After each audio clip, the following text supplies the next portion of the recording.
आजच्या सकाळच्या मनन चिंतनात एस एच नंदुरबार आपलं सहर्ष स्वागत करत आहे. विजय संगीत गीत क्रमांक 36 आपण गाणार आहोत. प्रभू माझा सर्व मार्गी नित्य मला चालवी. कोण मित्र येशुवाणी हे जे गीत आहे त्या गीताच्या चालीवरती आपण प्रभू माझा सर्व मार्गी नित्य मला चालवी, विजय संगीत गीत क्रमांक 36 हे आपण गाऊ.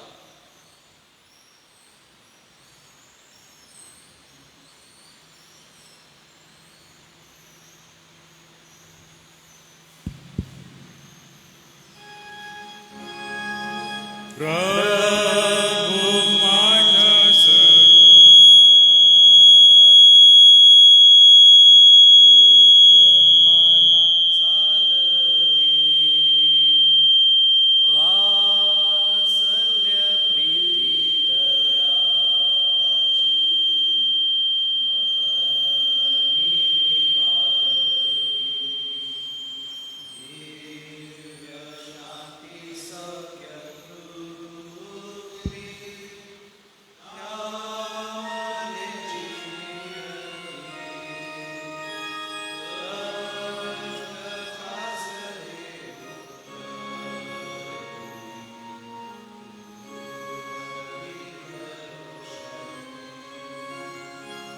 प्रभु माझा सर्व मार्गी राही मज संगती. चुकतो मी मार्गी जरी तरी मज सावरी. जीवनाचे अन्न पाणी पुरवी सदा मला. प्रस्तरातून उपाय हर्ष जरा वाहिला. प्रभु माझा सर्व मार्गी प्रेम पूर्णता. ते त्याच्या गृहिणे ते पूर्ण तृप्तता. आत्मा तेव्हा माझा करी अमरत्व परिधान. प्रभुने चालविले गात राहू हे जगा. आज सन्माननीय रेव्हरंड सॅमसन जयकर पहाडचे वचनाची सेवा करणार आहे. सर्वप्रथम आपण प्रार्थना करूया. आमच्या दयाळू मंडळ दयामय परमेश्वर पित्या, आजच्या या सकाळी तुझ्या पवित्र वचनासाठी आम्ही आमचं अंतकरण तुझ्यासमोर उघडं करतो, यासाठी की तुझ्या पवित्र वचनांच्या द्वारे आमच्या जीवनाला एक योग्य दिशा मिळावी. आज तुझ्या प्रिय दासाकडून रेव्हरंड सॅमसन जयकर पाळक साहेबांकडून आम्ही मनन चिंतन ऐकणार आहोत. बोलण्याच्या या मनन चिंतनामध्ये तू त्यांना लागणारी शक्ती दे, बळ दे व आजची होणारी उपासना आशीर्वादाची अशी कर. जे ऑनलाईन पाहत आहे व जे या ठिकाणी उपस्थित आहे सगळ्यांना तुझ्या आशीर्वादाने भरून टाक. प्रार्थना प्रभू येशूच्या नावाने केली म्हणून तू ऐक. आमेन. सर्वांच्या वतीने मी सन्माननीय रेव्हरंड सॅमसन जयकर पाळक साहेबांचं ख्रिस्त येशूमध्ये स्वागत करतो व पुढील वेळ मनन चिंतनासाठी त्यांना मी देतो.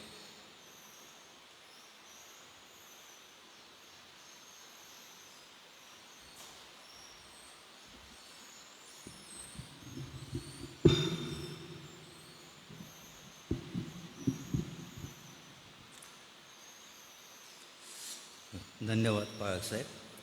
परमेश्वराला पुन्हा एक वार मानमय सन्मान अर्पण करूया. त्याच्या दयेने कृपेने थोडा वेळ त्याच्या पवित्र मंदिरामध्ये स्तुती आराधना करण्यासाठी, आध्यात्मिक चिंतन मनन करण्यासाठी एक नवीन संधी आज आम्हा सर्वांना त्या परमेश्वराने उपलब्ध करून दिली. त्या परमेश्वराला आपण लाखो लाख धन्यवाद देऊया. या दिवसांमध्ये आपण ख्रिस्ती विश्वासणाऱ्यांच्या जीवनाचा जो आत्मा आहे, स्तुती आणि आराधना करणं, त्याच्या संदर्भात आपण पाहणार आहोत.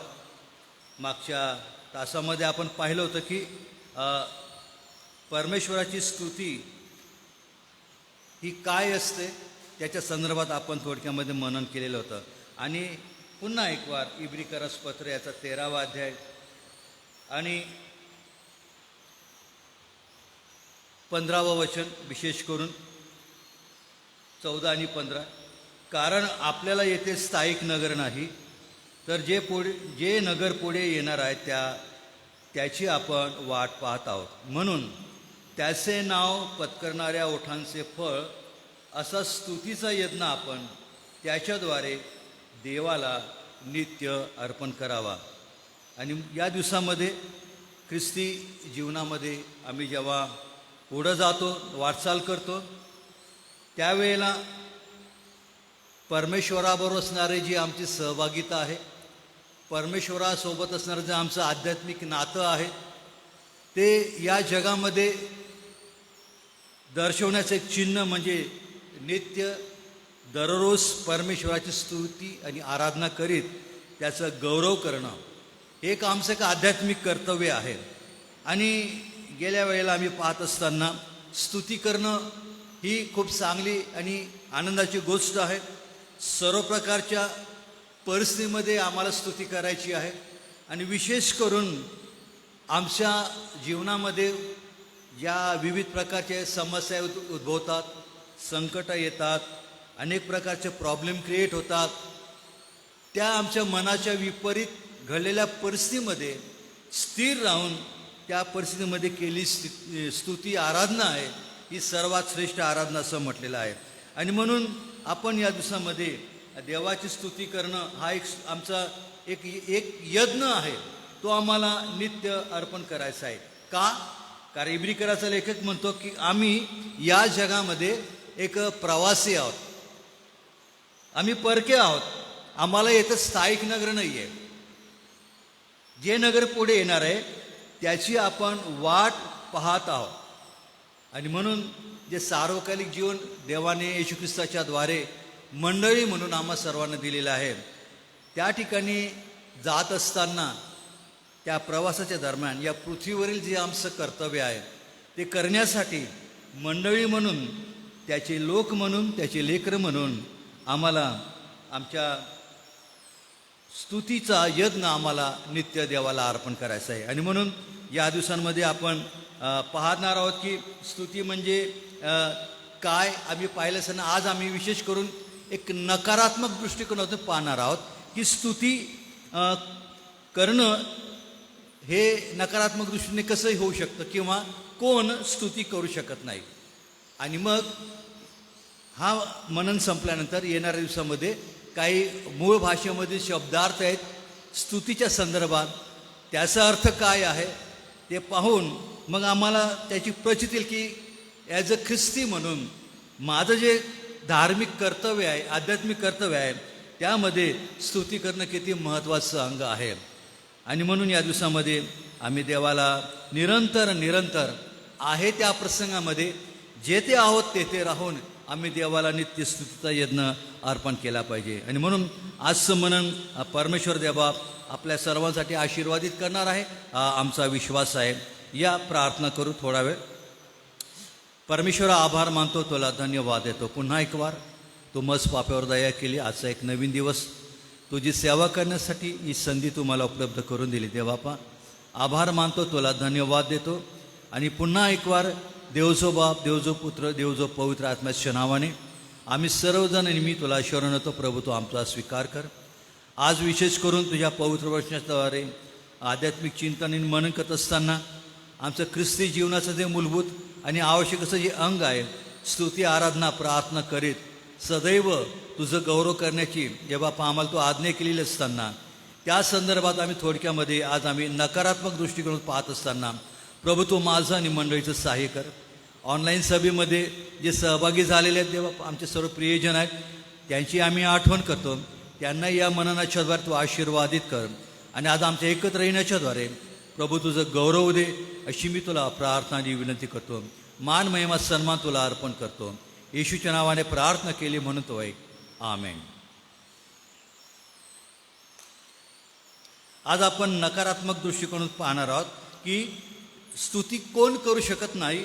पवित्र शास्त्राच्या आधारे सर्वात पहिली महत्त्वाची जी गोष्ट आहे की ज्यांच्या जीवनामध्ये आध्यात्मिक जिवंतपणा नाही आहे ख्रिस्ती, परंतु काय आत्मिक जिवंतपणा नाही आहे, ते कधीही देवाची स्तुती करू शकत नाही.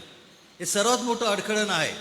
आणि म्हणून काही वचनाच्या आधारे आपल्याला असं म्हणता येईल की स्तुती कोण करू शकत नाही, तर स्तोत्र याचा 6व्या अध्यायामध्ये असं म्हणतो, स्तोत्र 6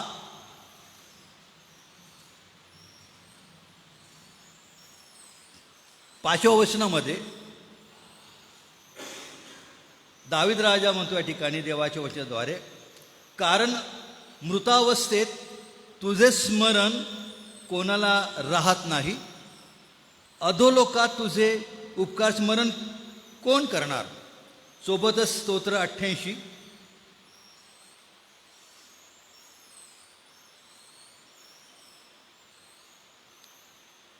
10 ते 13 वचनं फार मार्मिक आहेत. या ठिकाणी म्हटलेलं आहे, कोरपुत्र म्हणतात की मृतांकरिता तू अद्भुत कृत्य करशील काय, प्रेते उठून तुझी स्तुती करतील काय, तुझ्या कृपेचे वर्णन शवगर्तेत होईल काय, विनाशस्थानी तुझ्या सत्यतेचे वर्णन होईल काय, अंधकारात तुझी अद्भुत कृत्य प्रगट होतील काय, विस्मरण लोकी तुझे नीतिमत्व प्रगट होईल काय. मी तर हे परमेश्वरा तुझा धावा करीतो, प्रातःकाळी माझी प्रार्थना तुझ्या पुढे सादर होते. याचा अर्थ असा की मेलेले लोक हे कधीही स्तुती करू शकत नाही, परंतु आत्मिक जीवनामध्ये जे जिवंत आहेत, ज्यांना आपल्या आध्यात्मिक जीवनाबद्दलची काळजी आहे, जबाबदारी माहिती आहे, देवाबद्दल माझं काय कर्तव्य आहे याची जाणीव अंतःकरणामध्ये ठेवलेली अशी जी मंडळी आहेत, त्यांना आत्मिक जीवनामध्ये त्यांच्या जीवनामध्ये जिवंतपणा असतो. आणि या प्रकारचे लोक आपलं धार्मिक कर्तव्य कधी विसरू शकत नाही आणि वेळ प्रसंगी मिळेल तशी वेळेमध्ये ते परमेश्वराला धन्यवाद देतात, त्याच्या नावाची स्तुती आणि आराधना आणि प्रार्थना करीत त्या देवाचा गौरव ते सतत करीत राहतात. आणि म्हणून या ठिकाणी म्हटलेलं आहे की ज्यांच्या जीवनामध्ये आध्यात्मिक मृतपणा आलेला आहे ते कधीही देवाची स्तुती करू शकत नाही. पुष्कळदा ह्या गोष्टी मंडळांमध्ये आम्हाला पाहायला मिळतं, ख्रिस्ती जीवनामध्ये पाहायला मिळतं की तारण झालेलं आहे, बाप्तिस्मा झालेला आहे, मंडळीमध्ये जीवन जगत आहे, पण काय होत आहे की आहे तीच परिस्थिती आहे. स्तुती आणि आराधना ही फार वेगळी अशी गोष्ट आहे, ती स्वभावामधून आणि कृतीमधून दर्शवली जात असते. आणि म्हणून पवित्र आत्मा हा मंडळीला कधी शांत बसू देत नाही. तो मंडळीला अशी प्रेरणा देतो की मंडळीनं देवाचे लोक म्हणून, देवाची प्रजा म्हणून सतत आणि सतत देवाची स्तुती केली पाहिजे. परंतु देवाचा विसर पडलेले आहे, देवाच्या वचनाचा विसर पडलेला आहे, प्रार्थना नाही आहे, कुटुंबामध्ये कोणत्या प्रकारे देवाचे स्थान नाही आहे. चर्चमध्ये येणं एक तात्पुरती व्यवस्था आम्ही करून ठेवतो, परंतु दैनंदिन जीवनामध्ये, आध्यात्मिक जीवनामध्ये जर देवाचं वचन नाही, देवाची प्रार्थना नाही, स्तुती आराधना नाही, तर त्याचा अर्थ असा आहे की माझं आध्यात्मिक जीवन हे मृतावस्थेत आहे. मी ख्रिस्ती आहे, जिवंत आहे, पण आत्मिक जीवनामध्ये मी थंड झालेलो आहे किंवा मृत झालेलो आहे. आणि म्हणून प्रगटीकरणामध्ये सुद्धा येशू ख्रिस्ताने पवित्र आत्म्याच्या द्वारे येणाऱ्या काळामध्ये ज्या 7 प्रकारच्या आशियातील मंडळाचं निवड केलेली होती, त्या 7 मंडळ्या या जगातील मंडळांचं दर्शक आहे. त्यापैकी एक अशी मंडळी आहे, प्रगटीकरण 3 अध्याय 1 वचनामध्ये या ठिकाणी पवित्र आत्म्याच्या द्वारे म्हटलेलं आहे की सार्दिस येथील मंडळीच्या दूताला लिही, ज्याच्याजवळ देवाचे 7 आत्मे आहेत व 7 तारे आहेत. तो असे म्हणतो की तुझी कृत्य मला ठाऊक आहे. पुढं फार गंभीर वचन आहे. तू जिवंत आहे असे तुझ्याविषयी म्हणतात, पण तू कसा आहे, मेलेला आहे. आध्यात्मिक मृतावस्था सार्दिसच्या मंडळीमध्ये होती, म्हणून त्या मंडळीला प्रभू दोष देत आहे.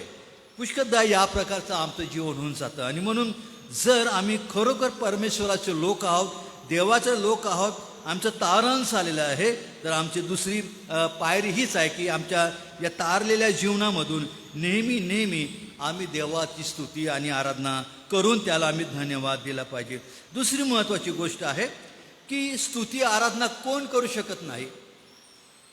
जे दैहिक स्वभावाचे वृत्तीचे लोक आहेत ते कधीच देवाची स्तुती करू शकत नाही. बघा, रोमकरास पत्र याचा 5वा अध्याय आणि 8व्या वचनामध्ये, तसा पूर्ण 8वा अध्याय, रोम 8 हा संपूर्ण अध्याय पवित्र आत्म्याबद्दल म्हटलेला आहे आणि त्याच्याप्रमाणे जीवन जगण्याबद्दल या ठिकाणी पौल रोमच्या मंडळीला मार्गदर्शन करतो. आणि तो म्हणतो 8व्या वचनामध्ये, 8वा अध्याय 8वं वचन, जे देहाच्या अधीन आहेत त्यांना देवाला प्रसन्न करता येत नाही. सरळ तो म्हणतो की जर दैहिक स्वभाव आहे, मंडळीमध्ये आम्ही जीवन जगत असताना जे 5व्या वचनामध्ये जे देह स्वभावाचे आहेत ते दैहिक गोष्टींकडे त्यांचं लक्ष लावतात, चित्त लावतात, आणि जे आध्यात्मिक मार्गानुसारी आहेत ते आध्यात्मिक गोष्टींकडे चित्त लावतात. 2 फरक ख्रिस्ती व्यक्तीच्या जीवनामधील 2 फरक महत्त्वाचा या ठिकाणी सांगले. दैहिक स्वभाव आहे आणि आत्मिक स्वभाव आहे. आणि म्हणून या ठिकाणी म्हटले की दैहिक स्वभावाचे जे लोक आहेत मंडळांमध्ये, जीवनामध्ये, त्यांना देवाची स्तुती करता येणार नाही आणि देव त्यांना कधी प्रसन्न होणार नाही. परंतु पौल पुढे काय म्हणतो? परंतु तुम्हामध्ये जर देवाचा आत्मा वस्ती करीत आहे तर तुम्ही देहाच्या अधीन नाही, आत्म्याच्या अधीन आहे. जर कोणाला ख्रिस्ताचा आत्मा प्राप्त झाला नसेल तो ख्रिस्ताचा नाही. आणि म्हणून आपण देवाचे आभार मानू. आम्हाला परमेश्वराने येशू ख्रिस्ताचा स्वभाव दिलेला आहे, येशू ख्रिस्ताचं मन दिलेलं आहे, येशू ख्रिस्ताचा आत्मा दिलेला आहे. आणि म्हणून देवाच्या स्तुती आराधनेसाठी कोणत्याही प्रकारची दैहिक गोष्टी बाधा ठरू शकते ते आम्ही दूर केल्या पाहिजे. आणि म्हणून या ठिकाणी म्हटलेलं आहे की जे देहाच्या अधीन आहेत त्यांना देवाला प्रसन्न करता येत नाही. त्याचा दुसरा अर्थ असा आहे की त्यांची प्रार्थना, त्यांची उपासना, त्यांचं जीवन जगणं याद्वारे देवाला संतोष होत नाही आणि देव कधी प्रसन्न होत नाही. आणि म्हणून या ठिकाणी सर्वात महत्त्वाची गोष्ट म्हटलेली आहे की दैहिक स्वभाव आम्हाला सोडवून द्यायचा आहे. आम्ही त्या गोष्टीकडे आम्ही विशेष करून लक्ष दिलं पाहिजे. आणि म्हणून तारणाचा जो मूलभूत जो अर्थ आहे ना, तो चेंज म्हणजे बदल. हा बदल संपूर्ण माझ्या जीवनामध्ये 3 क्षेत्रामध्ये बदल घडलेला पाहिजे तर ते तारण परिपूर्णच आहे. माझा स्वभाव बदलतो, माझी जीवन जगण्याची वृत्ती बदलते, माझा सर्व प्रकारे दैहिक दृष्टिकोन बदलतो आणि तारणानंतर मी येशूच्या मागे जातो, येशूच्या वधस्तंभाच्या मागे चालतो आणि मी त्याचा गौरव करतो. कारण पवित्र आत्मा हा मला देवाने दिलेला आहे. आणि म्हणून दैहिक स्वभाव आहे तर मी कधी देवाची स्तुती करू शकणारच नाही. तिसरी महत्त्वाची गोष्ट आहे, स्तुती कोण करू शकत नाही किंवा सर्वात महत्त्वाचं अडचण काय आहे? या ठिकाणी म्हटलेलं आहे की एखादं पाप माझ्या जीवनामध्ये आहे तर मी कधीच देवाची स्तुती करू शकणार नाही. पाप आम्हाला देवाच्या समक्षतेपासून देवाच्या स्तुती आराधना करण्यामध्ये एक फार मोठं महत्त्वाचं अडखळण असं आहे. आणि म्हणून स्तोत्र यशाया याचं 51 अध्याय आपण वाचाल.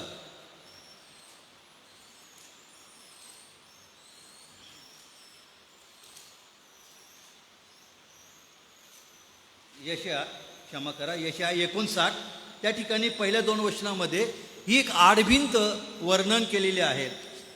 पहा, उद्धार करवत नाही इतका परमेश्वराचा हात तोकडा झाला नाही, ऐकू येत नाही इतका त्याचा कान मंद झाला नाही, तर तुमचे अपराध तुम्ही व तुमचा देव यांच्यामध्ये आडभिंतीप्रमाणे झाले आहे. फरक सांगितलेला आहे. देव आणि माझ्यामध्ये काय आहे? आडभिंत आहे, एक पापाची आडभिंत उभी आहे. त्यामुळे काय होतं की तुमच्या पातकांमुळे देव तुम्हाला दर्शन देत नाही आणि तुमचे ऐकत नाही. फार गंभीर बाब अशी आहे की पाप आम्हाला देवाच्या स्तुती करण्यापासून रोखून धरतं, अडखळण ठरलेलं आहे. आणि म्हणून स्तोत्र 51:5 मध्ये दावीद राजा त्याने जे पाप केलं त्याने पश्चाताप केला आणि तो 5व्या वचनामध्ये काय म्हणतो? हे प्रभू, माझे काय ओठ उघड म्हणजे माझे मुख तुझी कीर्ती वर्णीन. पापामुळे मनुष्य हा जखडाला जातो, बांधला जातो आणि तो प्रभूच्या स्तुती आराधनेला एक फार मोठं अडचण ठरतं. आणि म्हणून या ठिकाणी म्हटलेलं आहे की जीवनामध्ये असणारं एखादं पाप असेल, पापी स्वभाव असेल तर तो आम्ही काढून दिला पाहिजे, टाकून दिला पाहिजे. म्हणून उपदेशिकाच्या पत्रामध्ये स्पष्टपणे म्हटलेलं आहे, जेव्हा आम्ही देवाच्या मंदिरामध्ये जातो, स्तुती आराधना करायला जातो, तेव्हा काय म्हटलेलं आहे, तू देवाच्या मंदिरात जातो तेव्हा काय कर, सांभाळून पाय टाक. का बरं सांगितलेलं आहे? काय उद्देश आहे देवाचा त्या गोष्टीच्या मागे सांगण्यात? त्याचं कारण हेच की जेव्हा मी देवाच्या समक्षते जाण्याचा प्रयत्न करतो तेव्हा माझ्या मनामध्ये असणारे सर्व काही जगिक विचार आहेत, सर्व काही गोष्टी आहेत, पाप असेल ते आम्ही काढून फेकून दिलं पाहिजे. आणि देवाच्या उपासनेच्या ठिकाणी मी आणि देव आणि मी ही कॉम्बिनेशन असलं पाहिजे. आणि म्हणून पाप आम्हाला देवाच्या स्तुती करण्यापासून दूर करतं, अडखळण ठरत असतं.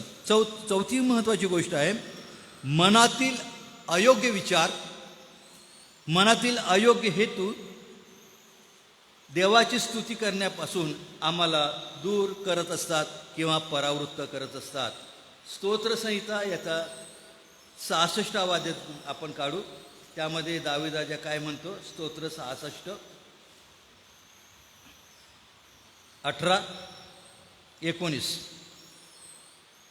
माझ्या मनात दुष्कर्मांचा विचार असता तर प्रभू माझं न ऐकता, पण देवाने ऐकलेच आहे. माझ्या प्रार्थनेच्या वाणीकडे त्यांनी लक्ष दिले आहे. देवाचा धन्यवाद हो, त्याने माझी प्रार्थना अवमानली नाही, त्याने आपली माझ्यावरची दया काढून घेतली नाही. याच अर्थाचा की माझ्या मनामध्ये अयोग्य विचार असेल, दुष्कर्मांचा विचार असेल, विचाराने केलेल्या गोष्टी असतील, मनामध्ये तसंच मी साठवून ठेवलेलं आहे आणि मी प्रभू करतो, देव करतो, देवाची स्तुती करतो, तर या ठिकाणी खबरदारी घेतली पाहिजे. असे विचार असतील तर ते विचार आम्हाला देवाची स्तुती करण्यापासून बाधा निर्माण करत असतात. आणि म्हणून माझ्या मनामध्ये योग्य विचार असले पाहिजे, माझ्या मनामध्ये योग्य हेतू असला पाहिजे. स्तुती करण्यामध्ये त्या बाधा येऊ शकणार नाहीत, हा आम्ही विचार केला पाहिजे. चौथी महत्त्वाची गोष्ट या ठिकाणी म्हटलेलं आहे की इतरांबद्दल असणारे अयोग्य विचार किंवा स्वार्थीपणा जर माझ्या जीवनामध्ये असेल तर मी खऱ्या अंतकरणाने देवाची स्तुती कधी करू शकणार नाही, लक्षात घ्या.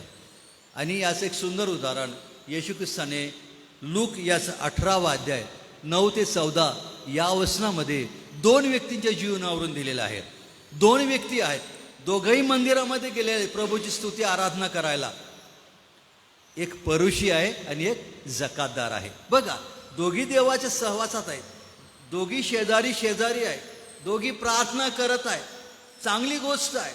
पण या ठिकाणी जो परुषी प्रार्थना करत आहे ना, ती प्रार्थना ते त्याचं स्वतःचं महत्त्व तो वर्णन करत आहे. मी असं करतो, मी दान देतो, मी करतो. आणि विशेष करून देवाच्या मंदिरामध्ये त्याचा शेजारी जो जकातदार आहे त्याच्यावर तो दोष लावतो ना. मग आता प्रश्न असा आहे की या प्रकारची वृत्ती घेऊन जर आम्ही प्रार्थना करतो तर आम्ही सावध असलं पाहिजे. एकमेकांबद्दल असणारे अयोग्य विचार आम्ही काढून टाकले पाहिजे. कारण प्रार्थना भवन हे देवाला भेटण्याचं स्थान आहे. देव आमचे अंतकरण पाहतो, पारखतो. स्तोत्र 139 प्रमाणे आमचे विचार तो जाणतो, आमचे आचार तो जाणतो, बसणं उठणं जाणतो. तर आम्हाला आमच्या जीवनामध्ये देवाचं भय पाहिजे. आणि म्हणून माझ्या भावाबद्दल, माझ्या बहिणीबद्दल, इतरांबद्दल मी काय विचार करतो हे आम्हाला ठरवलं पाहिजे. आणि जर अयोग्य विचार असेल तर आम्ही काढून टाकले पाहिजे. आणि त्या जकातदाराने एकच प्रार्थना केली. त्याला माहिती होतं की मी पापी आहे, मी देवाच्या मंदिरामध्ये आहे, मी देवाच्या समक्षतेमध्ये आलेलो आहे, देव माझी प्रार्थना ऐकल्याचं तर मला पापाची कबुली द्यावी लागेल. तो एकच प्रार्थना करतोय, प्रभू. तो स्वर्गाकडे सुद्धा त्याला पाहण्याची भीती वाटली, देवाचं भय देवाच्या मंदिरामध्ये. आणि मग तो एकच प्रार्थना करतो, प्रभू मस पाप्यावर तो दया कर. आणि बघा येशू काय म्हणतात, कोण नीतिमान ठरला गेला? हा जकातदार. तो नीतिमान ठरून आपल्या घरी गेला. आणि 5वी महत्त्वाची गोष्ट आहे, स्तुती आराधनेला सर्वात महत्त्वाची जे अडखळण आहे, क्षमेचा अभाव आणि समेटाची वृत्ती नसणं ही देवाची स्तुती करण्यास एक फार मोठा बाधा निर्माण करतं.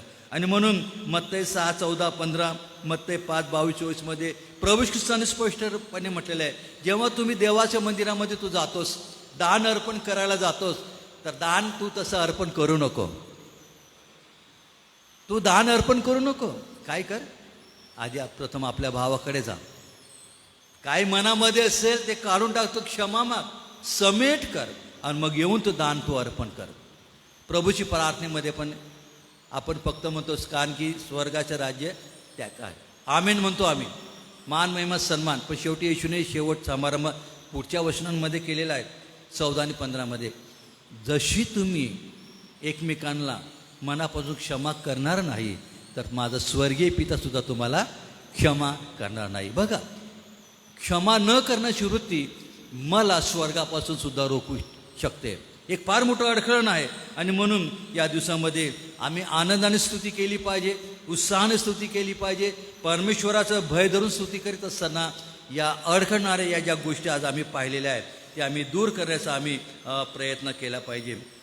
आमच्या जीवनामध्ये आध्यात्मिक जिवंतपणा सतत आणि सतत असला पाहिजे. आमच्या जीवनामध्ये आमच्या म्हणजे आत्मिक स्वभाव असला पाहिजे, कारण दैहिक स्वभाव स्तुतीला फार मोठं अडखळण आहे. एखादं पाप आहे का, आम्ही ते दूर केलं पाहिजे, कारण पाप स्तुती आणि आराधना करण्यास महत्त्वाचं अडखळण आहे. मनात अयोग्य विचार हेतू देवाची स्तुती करण्यास अडखळण ठरतं, ते आम्ही काढून टाकलं पाहिजे. इतरांबद्दल असणारे अयोग्य विचार, स्वार्थीपणा असेल, देवाऐवजी फक्त मीपणाची वृत्ती असेल, तर ती आम्ही काढून टाकली पाहिजे. आणि सर्वात महत्त्वाची गोष्ट, माझा स्वभाव क्षमेचा स्वभाव पाहिजे, माझा स्वभाव समेटाचा स्वभाव पाहिजे. कारण वधस्तंभावर ज्या येशूने माझ्या पापांची क्षमा केली, ज्या वधस्तंभावर येशू ख्रिस्ताने त्याच्या रक्ताच्या द्वारे मी पूर्वी वैरी होतो देवाचा, माझा समेट घडून आणलेला आहे, तो जो मी माझं तारण केलेलं आहे, तर माझं परम कर्तव्य म्हणतं की माझ्या मनामध्ये मरेपर्यंत एक क्षमेची भावना पाहिजे, समेटाची वृत्ती पाहिजे. जर या गोष्टी आहे तर आम्ही देवाला धन्यवाद देऊ. नाहीतर आम्हाला पुन्हा विचार करायची गरज आहे. स्तुती आराधना करणं ही साधी गोष्ट नाही आहे. चला या झोपेतून उठा, देवासमोर बसा, नाही नाही, तिथं पहिले आत्मचिंतन, निरीक्षण स्वतःचं करायचं आहे.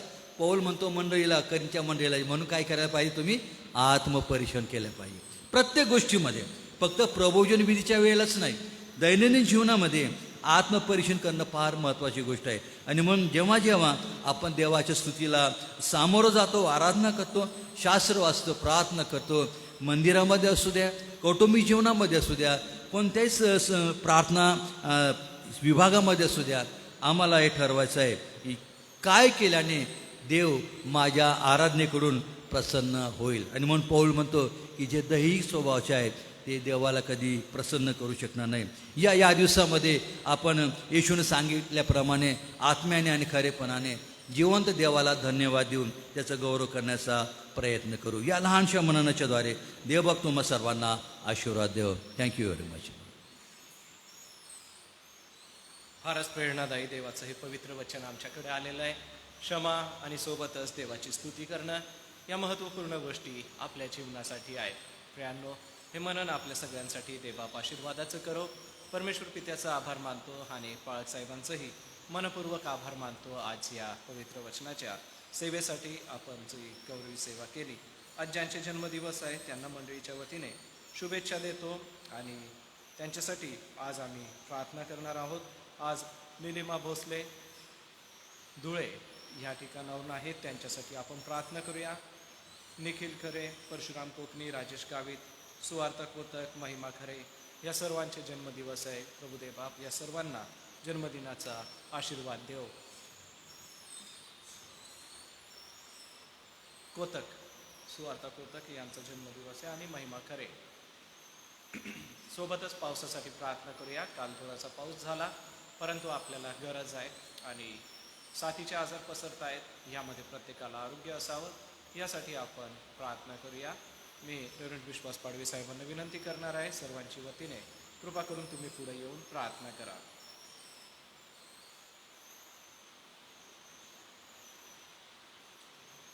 आमच्या स्वर्गीय जिवंत आणि थोर देव बापा, तुझ्या नावाला धन्यवाद असो प्रभू, तुझी स्तुती असो, कारण तू स्तुतीस पात्र आणि गौरवास योग्य असा आमचा परमेश्वर आहेस. आम्ही तुझी स्तुती करू तितके प्रभुदेव बापा आम्हाला या जीवनामध्ये आशीर्वाद मिळणार आहे. आणि म्हणून प्रभुदेव बापा, ज्या हेतुस्तव तू मानवाला ह्या पृथ्वीवर ठेवलेला आहे आणि तो हेतू म्हणजे देवाचं गौरव करणं, देवाला नेहमी मान महिमा आणि त्याला उंच करणं, परमेश्वरा हे आमच्या जीवनात सतत असलं पाहिजे. आणि प्रभुदेव बापा, तुझी स्तुती करणं ह्याच्यासारखा दुसरा आनंद कोणताही नाही.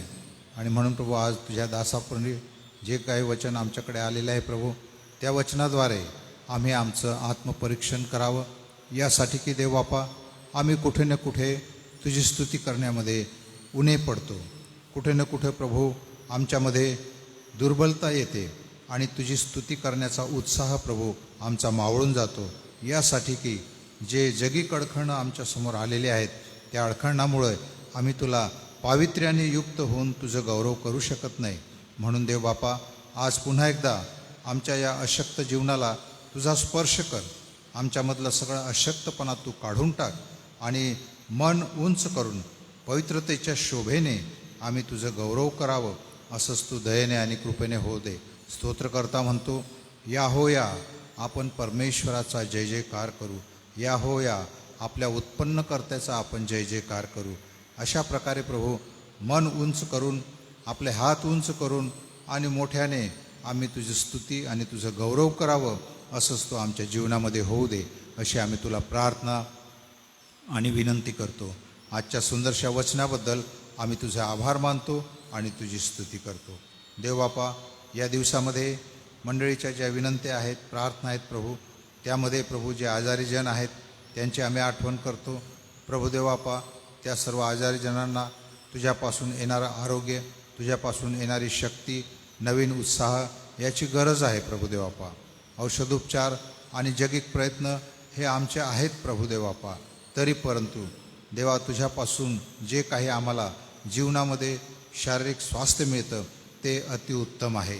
आणि म्हणून आम्ही तुझी अपेक्षा करतो, तुझी प्रार्थना करतो देव बापा, आजारी जनांना तू स्पर्श कर, त्यांना तू बरं कर, अशी आम्ही तुला विनंती आणि प्रार्थना करतो. या दिवसामध्ये प्रभुदेव बापा, ज्यांचे वाढदिवस आहेत त्यांची देखील आम्ही आठवण करतो, त्यांच्यासाठी देखील प्रार्थना करतो, आभार मानतो देव बापा. गेलं वर्षभर त्यांचा तू प्रतिपाळ केला, त्यांच्याबरोबर तू राहिलास, त्यांना तू चालवलं, सर्व प्रकारच्या वाईटापासून संकटापासून त्यांचं तू रक्षण केलं. आभार मानतो आणि तुझी स्तुती करतो. येणारं वर्ष सर्वांसाठी आशीर्वादाचं व्हावं, त्यांच्या कामामध्ये प्रभू यश त्यांना मिळावं, त्यांना उत्तम आरोग्य मिळावं आणि तुझ्या ओळखीमध्ये त्यांची वाढ होत राहावी, अशीच आम्ही त्यांच्यासाठी प्रार्थना आणि विनंती करतो. या दिवसामध्ये प्रभू आम्हाला पावसाची गरज आहे. गेल्या दिवसात जो सुंदरसा पाऊस दिला, आभार मानतो आणि तुझी स्तुती करतो. येणारा संपूर्ण पावसाळ्याचा हा सीझन प्रभुदेव बापा वेळेवर आणि पुरेसा पाऊस आम्हाला मिळावा, अशीच आम्ही तुला प्रार्थना आणि विनंती करतो. तू आमची काळजी घेणारा परमेश्वर आहे. आम्ही सतत तुला हाक मारावी, तुझी प्रार्थना करावी, तुला आमच्या विनंत्या सादर कराव्या आणि प्रभू तू स्वर्गातून ऐकणारा परमेश्वर तू आहे. म्हणून आम्ही तुझी स्तुती करतो, तुझ्या नावाला धन्यवाद देतो. येणाऱ्या दिवसात विपुल पर्जन्यवृष्टी तू आम्हाला दे, हीच आमची प्रार्थना आणि विनंती आहे. आजच्या सुंदरशा प्रसंगाबद्दल पुन्हा एकदा आम्ही तुझे आभार मानतो आणि तुझी स्तुती करतो. येशूच्या गोड आणि प्रिय नावात ही प्रार्थना केली आहे, म्हणून तू ऐक. आमेन. आपण प्रभूची प्रार्थना करूया आणि त्यानंतर मी रेव्हरंड जयेश पठारे पाळक साहेबांना विनंती करणार आहे. पठारे पाळक साहेब पुढे येऊन आशीर्वाद देतील. हे आमच्या स्वर्गातील पित्या, तुझे नाव पवित्र मानले जावे, तुझे राज्य यावे, जसे स्वर्गात तसेच पृथ्वीवर तुझ्या इच्छेप्रमाणे हो. आमची रोजची भाकर आज तू आम्हास दे, आणि जसे आम्ही आमचे गुन्ह्यास ऋण सोडतो तसेच तू आमची ऋणे आम्हास सोड, आणि आम्हास परीक्षेत आणू नकोस, तर आम्हा सर्व वाईटापासून सोडी, कारण की राज्य, सामर्थ्य आणि गौरव ही सर्व काळ तुझीच आहे. हां.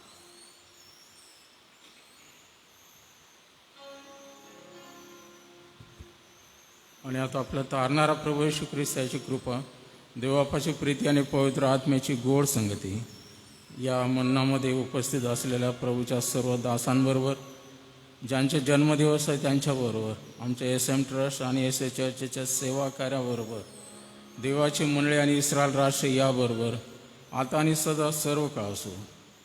आमेन.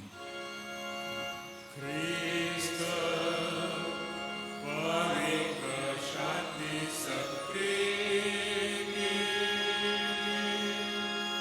शोभा सौंदर्य माझी जीवनी येशू पवित्र तू शुद्ध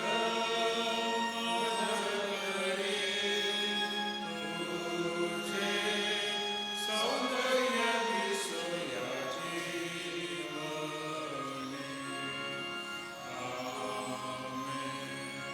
उद्यासाठी सूचना आहे.